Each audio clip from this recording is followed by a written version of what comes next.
thank you for coming again today, you guys. I did just speak, or we just spoke with the family and advised them what we're about to advise you. We wanted to give them the information first. Cam Beach Police Department and the Clatsop County Major Crime Team are still investigating the death of a 2-year-old female, Isabella Smith, and serious injury to a 13-year-old female, Elena Smith, at the Surf Sand Resort. Elena Smith is in stable condition, is recovering. She has spoken with family members.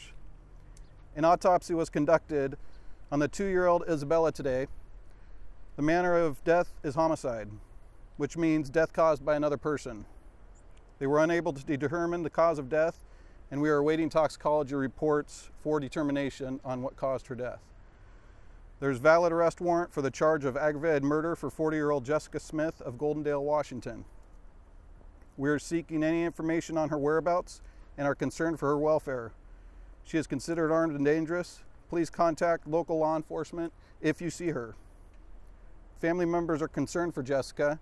Jessica's brother Nathan said that the family gives their condolences to the community. He requests that the community please help find his sister and wants Jessica to know that they love her. Again, we are very thankful for the assistance from other agencies.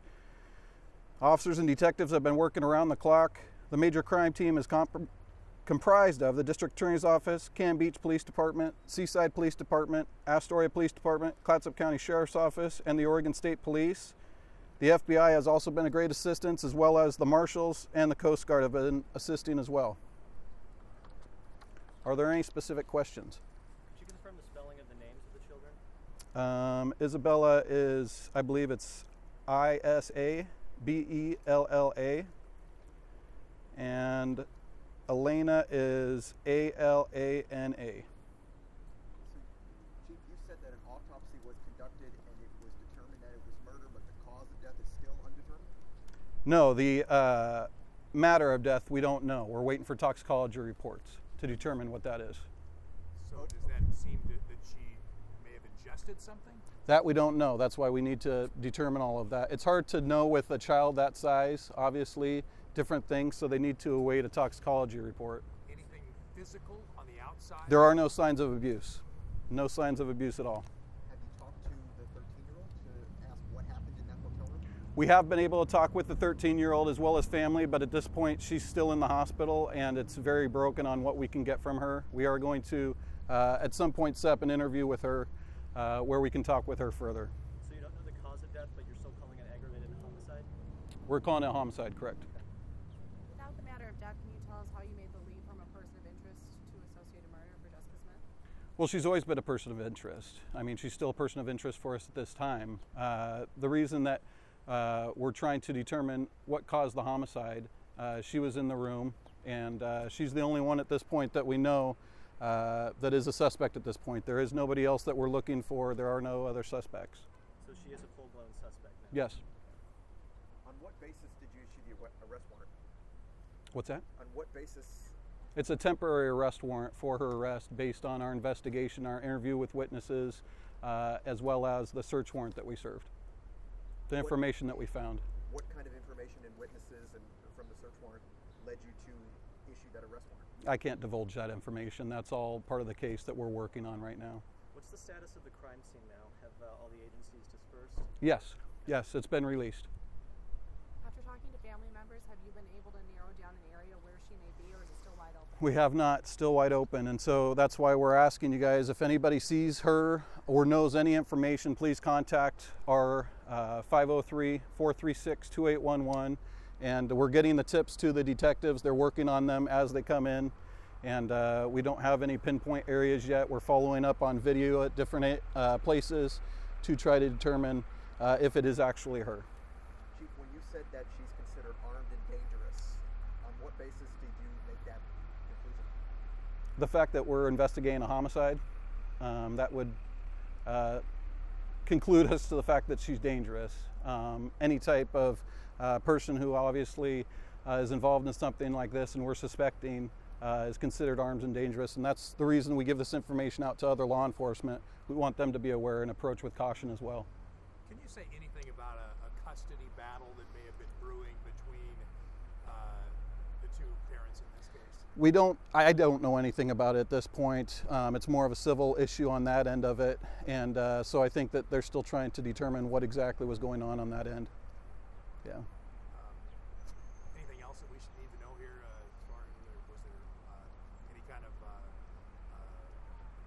psychologists involved? Any concern about mental illness, anything like that? At this point, I have no idea if there was a psychologist that's been involved in it, or if she was undergoing counseling. I do not know. That'll be something that we'll investigate further into. Right now, our big focus is trying to locate her, and as I advised, she is the only suspect. What about the cuts on the 13-year-old? Any type of weapon that may have been involved there? Do you have a weapon? We don't know that at this time. Are you willing to call that an attempted homicide? What's that? What happened to the 13-year-old? Yes. What kind of questions have you asked the 13-year-old in the hospital? That I don't know. That's been detectives up in the Portland area. Can you go into any more detail about the wounds? I mean, can you call them stab wounds now, or just? I don't know. I haven't been up to the hospital. Okay. And for in trying to locate her, you said yesterday that OnStar tracking was a dead end. Can you explain why? Well, the detectives have looked into the OnStar, and it was never registered for that vehicle. They had never got it started with that vehicle, and they've been trying to find different sources to get into a way into the OnStar, and they keep running into dead ends. Chief, you mentioned looking at video. Have you seen her outside of the hotel after the time that you think the crimes occurred? As I know of, not yet. No, we haven't found any thing that is 100% concrete that it's her. Have you issued or executed any search warrants besides for the hotel room? No. What's the next step? How does the district attorney weigh in on this now? That'll be up to the district attorney's office on how they proceed and put together what charges they're going to go forth with. And I think that they'll be working on that this week. Chief, yesterday you mentioned that the father was not with Alana. Has he been able to see her yet and be with her? I don't know if he's been to see her yet. I believe he has been in contact with family members, but I don't know if he's been up to see her yet. And with her own mother being a suspect at this point, is she behind any kind of protective custody at the hospital? Well, she is in protective custody, yes. Have you uncovered any sort of violent history of this woman? Anything that, any suspicious circumstances that have come up in the past? No, not that I'm aware of. Any indication of why she would bring the children here? Did they have a past connection to Cannon Beach? That I don't know. Is it possible that she made her way out of state? Anything's possible. Yeah, I mean, she could have gone to another state, but that's why we're trying to get the information out. And we've had it out to the other states and law enforcement as well, with a tag on the vehicle and her as well. The fact that you don't yet know the manner of death, the cause of death for the infant, and by that I mean, what specifically caused it.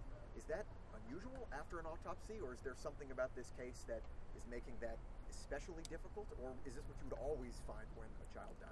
Well, you certainly don't always find it, but as in this case, as I told you, there is no signs of abuse, physical signs of abuse, and so that's what they're trying to determine, what happened inside of her to cause the homicide, and homicide is based on another person causing that death, so that's why they're able to rule that she didn't do this on her own. When will we get toxicology reports? We're hoping to this week. It really depends. So if there are no signs that somebody physically on the outside killed the infant, how do you know that it was murder? You'd have to talk with a medical person. I'm not medically trained on what they investigate when they're doing an autopsy. So that's just straight from the medical examiner? Exactly. Just said Yes. homicide? Yes. Yep. No specifics? Correct. Typically, what's the reason for that? Is something in the investigation that you're trying to protect? Or? No, I think it's that they want to make sure they know exactly what the cause of death is and not give anything out that they can't confirm without having his toxicology results back. Any Don't history of spin mental your cameras illness? around. Let me explain. Manner of death means homicide, suicide, accident. Cause of death is the mechanism. Manner of death is either homicide, suicide, natural causes. Cause of death, so that's the state medical examiner who personally performed the autopsy checks the box, either undetermined, homicide, suicide, natural causes. And the cause of death is separate. Jason misspoke himself once. Yeah. Yep. Anything else? Has the search warrant affidavit been unsealed? No. Can you explain why? I don't know. That right now it's being sealed. I think that I don't even know that they've done the search warrant return yet to the judge. Is it unusual, I mean, I know you guys are still waiting on the toxicology report, but unusual to have, I guess, this homicide and then a seemingly separate kind of attack? Like one child maybe poisoned and another cut? I think that seems strange. Is that unusual? What do you mean? Like, So you have two different causes of death for two different people in the same location with one suspect tied to both. No, that's certainly possible. Obviously, there's only one death in this case. right. Yeah. The injuries that the 13-year-old sustained were the toddler did not also sustain any type of injuries like the 13-year-old sustained.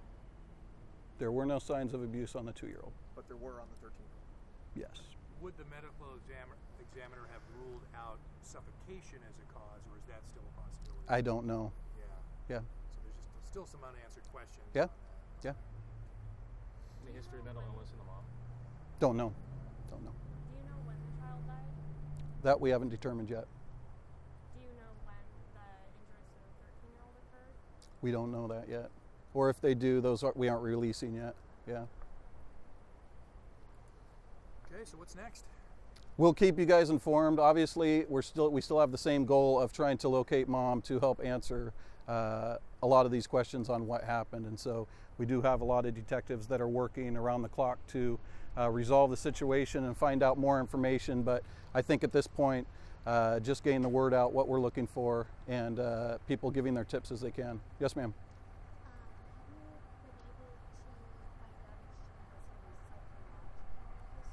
Yeah, no, we don't know that yet. Yeah. You said that this was the first homicide in Cannon Beach in the last half century. Is there a specific case that you're referring to? The last time? Oh, no.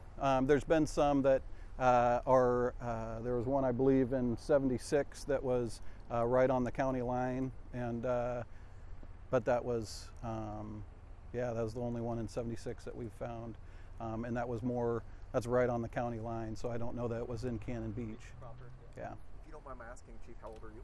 I'm 41 years old. So in your lifetime, there's never been a murder investigation here in Canada? Not that I know of. Do we know if the 13-year-old had any defensive wounds on her? That I don't know. Do you know if she had paid the hotel with a credit card? Does she have credit cards? Yes, we did obtain that information. So you're able to track. Yes. Has she used any? I can't give out that information at this time. That's all stuff that we're still working on and trying to come to. Do you have any detectives out of the state right now pursuing any leads? Yes. Working for other agencies, but yes, there are several different law enforcement entities that are working in different states, as well as ours, trying to follow up on leads and check in with family members. You mentioned yesterday that you were offered and accepted assistance from federal agencies. What Yes. are those agencies and how are they helping? As I said earlier, the Federal Bureau of Investigation and the Marshal Service, as well as the Coast Guard. And how are they helping? They're helping our detectives working at different angles. Either they're offering us assistance with following up on records and contacting and interviewing witnesses. Are they helping in other states too? They have been helping with different follow-up with family members and contacts as well. But as far as the actual investigation in Yes. other states, are the feds involved in that as well? As far as I know, is here. I'm assuming that they're calling outside and having them contact other areas with family members that are out of state. Is Coast Guard, are they doing aerial or sea searches or both? Aerial, yeah. All right, thank you guys.